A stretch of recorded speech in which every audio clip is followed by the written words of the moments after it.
Hello guys, welcome back to our YouTube channel Humanities Adda and this is me Manisha Gautam. So in this video हम देखेंगे political science का latest syllabus जो finally CBSE ने release कर दिया है for the batch 21-22।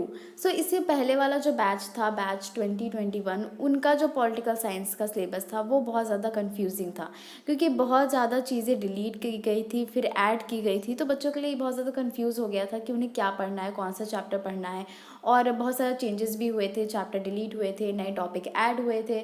तो इस वीडियो में हम आपका सिलेबस अच्छे से देख लेंगे। आई विल ट्राई कि मैं अच्छे से एक्सप्लेन करूँ कि आपको क्या पढ़ना है क्या नहीं पढ़ना है और कोई भी कन्फ्यूज़न ना रहे। So let's start. जैसे कि आपको पता है आपके क्लास 12th पॉलिटिकल साइंस में आपके पास दो बुक्स है, एक वर्ल्ड पॉलिटिक्स है, एक इंडियन पॉलिटिक्स है। यहाँ पे कंटेम्प्रेरी वर्ल्ड पॉलिटिक्स से आपसे आपके कौन कौन से चैप्टर आ रहे हैं, तो इसमें से 8 चैप्टर आ रहा है। पहले इस बुक में 9 चैप्टर होते थे, पर चैप्टर 3 जो है यूएस हेजेमनी वाला वो डिलीट हो चुका है, वो आपको नहीं पढ़ना है। इस बार आपको 8 चैप्टर पढ़ने हैं और इसलिए वो नहीं आ रहा है, आपको इसमें 8 चैप्टर पढ़ने हैं। जैसा कि फर्स्ट है cold war era, second the end of bipolarity, third new centers of power, fourth is South Asia and the contemporary world, fifth is United Nation and its organization, sixth is security in contemporary world, seventh है आपका environment and natural resources, eight is globalization. अगर आपके पास NCERT book है, क्योंकि new NCERT book नहीं आई है, जो पुरानी वाली जो बुक है उसमें आपका चैप्टर 3 होगा यूएस हेजेमनी वाला, तो उसको आपको नहीं पढ़ना है, ठीक है। जो जो चैप्टर इसमें बताया गया है सिर्फ आप उसको ही रीड करोगे। जैसे न्यू सेंटर ऑफ पावर है तो वो आपके बुक में चैप्टर 4 होगा, बट वो सीबीएसई के सिलेबस के अकॉर्डिंग चैप्टर 3 है। तो ये बात आप ध्यान रखना और कंफ्यूज होने वाली इसमें कोई बात नहीं है।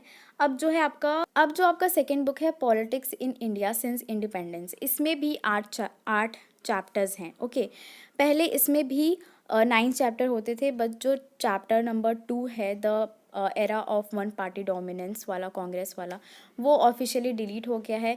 उसके एक दो टॉपिक है शायद जो दूसरे चैप्टर में मर्ज हो गए हैं। इसमें भी आपको 8 चैप्टर पढ़ना है, मीन्स टोटल आपका 16 चैप्टर आपको दोनों बुक में पढ़ने हैं। पहले 18 था बट दो चैप्टर डिलीट हो गया है, इसलिए आपको 16 पढ़ने हैं। बट जो बैच 2021 था उनके सिलेबस में बहुत चीज़ें डिलीट हो गई थी, बट अब आपके सिलेबस में कुछ नहीं डिलीट हुआ है, आपको सब कुछ पढ़ना है, सिर्फ और सिर्फ वो 2 चैप्टर के अलावा जो सीबीएसई ने ऑफिशियली डिलीट कर दिया है, ठीक।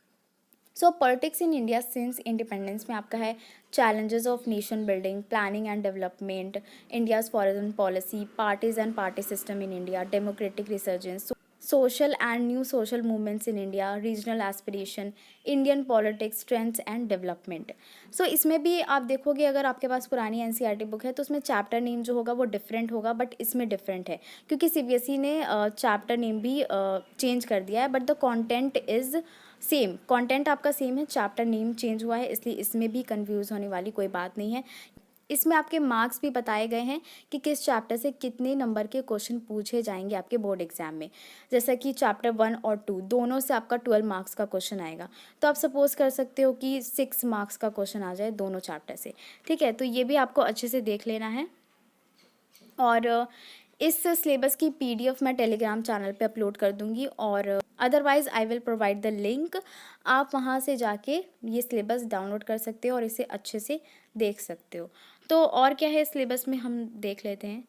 यहाँ पे आपका कोर्स कंटेंट है, आपका बताया गया है कि चैप्टर 1 जो आपका चैप्टर है उसमें आपको मेन टॉपिक जो कौन कौन सा पढ़ना है। This is chapter number book 2। And यहाँ पे आपका सीबीएसई ने ये भी बताया कि आपको कौन से बुक यूज़ करनी है। कंटेम्प्रेरी वर्ल्ड पॉलिटिक्स के लिए NCERT, politics in India since independence के लिए भी एनसीईआरटी यूज़ करनी है आपको, ठीक है। Third is uploaded additional study material. जैसा कि मैंने आपको बताया सीबीएसई ने बहुत सारे नए टॉपिक ऐड किए हैं अपने सिलेबस में, बट वो आपको एनसीईआरटी बुक्स में नहीं मिलेंगे क्योंकि शायद अभी न्यू एनसीईआरटी बुक लॉन्च नहीं हुई है। तो ऑफलाइन आपको नहीं मिलेगा, आपको कहाँ से पढ़ना है, जो सीबीएसई ने आपको पीडीएफ दी है, पीडीएफ अपलोड किया है सिलेबस के साथ, उसमें से ही आपको ये एडिशनल मटेरियल है, वहाँ से आपको ये पढ़ना है। तो उसमें भी आप कन्फ्यूज़ मत होना। अब बहुत बच्चे मुझसे ये पूछते हैं कि हमें कौन सी रेफरेंस बुक यूज़ करनी चाहिए पॉलिटिकल साइंस के लिए, तो मैं उन्हें हमेशा यही बोलती हूँ कि NCERT is enough. Political science के लिए आपको कोई भी रेफरेंस बुक की ज़रूरत नहीं है, एनसीईआरटी में बहुत ज़्यादा एक्सप्लेन करके दिया हुआ है और उतना ही आपको पढ़ने की ज़रूरत है। अगर आप एक्स्ट्रा पढ़ना चाहते हो तो आप बुक ले सकते हो, बट एग्ज़ाम के पर्सपेक्टिव से एनसीईआरटी इनफ है। अगर आपको एग्ज़ाम में अच्छा स्कोर करना है तो ज़रूरी नहीं है कि आप रेफरेंस बुक लो, आप ईज़िली बिना रेफरेंस के एनसीईआरटी से खुद नोट्स बना के अच्छा स्कोर कर सकते हो। जैसे कि मैंने भी अपने क्लास 12 में कोई रेफरेंस बुक यूज़ नहीं की थी, तो ये नेसेसरी नहीं है कि आपको रेफरेंस बुक लेना ही लेना है। Without reference book you can score very good marks. So reference book is not required and it's not mandatory. So आप एनसीईआरटी से पढ़ो, वो काफ़ी रहेगा।